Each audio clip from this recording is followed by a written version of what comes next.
आज 13 सितंबर को Delhi high court द्वारा हिमांशु कुमार वर्सेस यूपीएससी का निर्णय देते हुए यूपीएससी को एक बहुत ही बड़ा झटका दिल्ली हाई कोर्ट की तरफ से दे दिया गया है।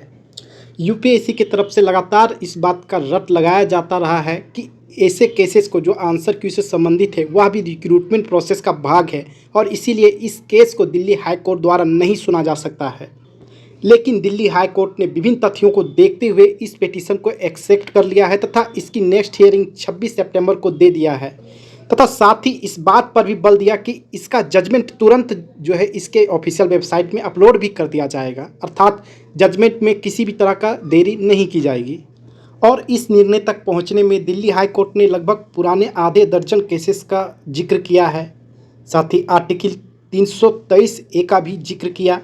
तथा इस बात को भी स्पष्ट करने का प्रयास किया कि किस शब्द को रिक्रूटमेंट प्रोसेस माना जाए तथा किसे नहीं माना जाए, क्योंकि अभी तक रिक्रूटमेंट को कहीं पर भी डिफाइन नहीं किया गया है।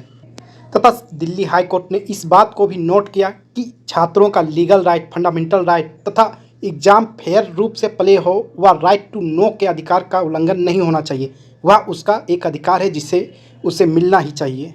और इसीलिए इस पिटीशन को एक्सेप्ट कर लिया गया है। तथा इसमें मुनलाल पटेल वर्सेस यूपीएससी का मामला ने भी एक महत्वपूर्ण भूमिका निभाई, जिसमें 2013-14 में यह निर्णय दिया गया था कि यह आंसर की जो है एग्ज़ाम के 4 वीक के बाद कम से कम चढ़ा दिया जाएगा। साथ ही इसमें यह भी कहा गया था कि इस केस का निर्णय किसी उचित पिटीशन में किया जाएगा और हिमांशु कुमार वर्सेस यूपीएससी मामले को ही वह उचित पिटीशन मान लिया गया है तथा इसी के आधार पर इस केस का भी जो 2013-14 में ओपन छूट गया था, जिसका निर्णय पूर्णतः नहीं आ पाया था, उसका भी डिसीजन इसी केस में अब दे दिया जाएगा। तो अब आंसर क्यू समय से अगर जारी हो जाता है तो यूपीएससी किसी भी तरह से कोई भी गलत आंसर क्यू नहीं दे पाएगी और उसमें सुधार करना अनिवार्य हो जाएगा। इससे बहुत सारे डिजर्विंग कैंडिडेट उसमें शामिल हो जाएंगे तथा यह वर्षों से अवेटेड सुधार रिफॉर्म में बदल जाएगा और इसीलिए इस केस को अब अभ्यर्थियों के जीत के रूप में देखा जा रहा है। धन्यवाद।